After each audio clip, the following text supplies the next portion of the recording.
The 2027 census of India will take place ever since the delay that took place since 2021 because of COVID-19 pandemic, and this time around there are several crucial changes that you and I should be very well aware about, because this is going to be the first ever digital census of our country, a population count of 1.46 billion people. It is going to take place in two phases. The first phase will be the house listing, which will take place in next year 2026 from April to September. Then the second phase will be about the population enumeration, which will take place in 2027 February to March. Now, here are the 5 things that you need to know about the 2027 census of India. The 5 crucial changes. Firstly, it is going to be a fully digital data collection. Unlike the 2011 census, paper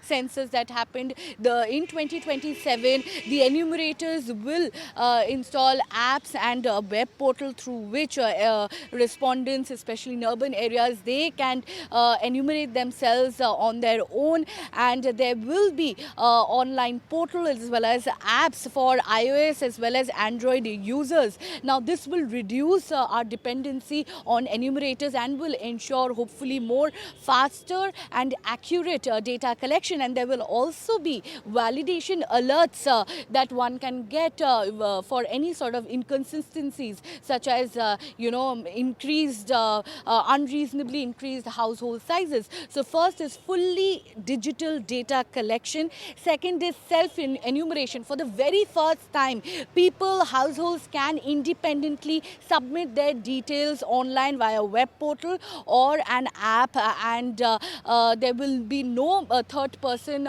between this. There will be no manual collection of data, but one can submit their details online, and the census management and monitoring system will be tracking the progress live.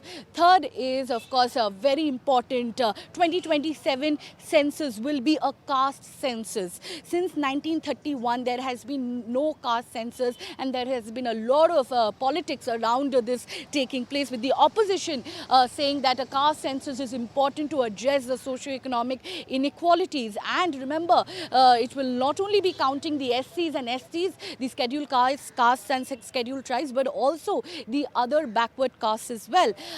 Number 4 is there will be geotagging, and there will be real-time data tracking.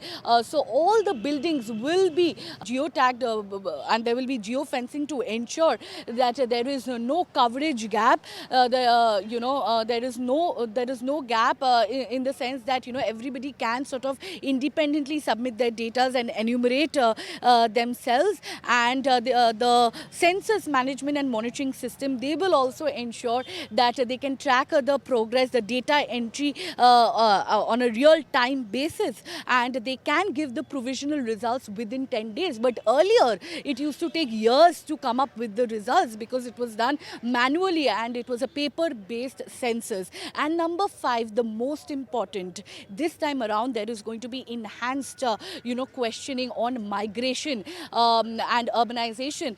This time around, you will have to give the reason, firstly your birthplace and the reason of your migration, if you have migrated from your birthplace to a different city, the duration of the stay, and why have you migrated. So these questions will be there for the very first time, and India is basically trying to adopt the UN standards of the degree of urbanization to understand better the migration styles, and for better implementation of welfare schemes, and for delimitation. It is important that they understand that why people are migrating, for how long are they migrating. All these details you will have to give for the very first time. So here are the 5 changes that the 2027 census of India will be witnessing. Now the bigger question is, the bigger controversy that could possibly be, is that will a digital census of India further deepen the digital divide, considering it is not only the urban areas but also rural areas, the outskirts, where there is lack of digital literacy. People still don't have smartphones, they don't have internet connections. How will they enumerate themselves online?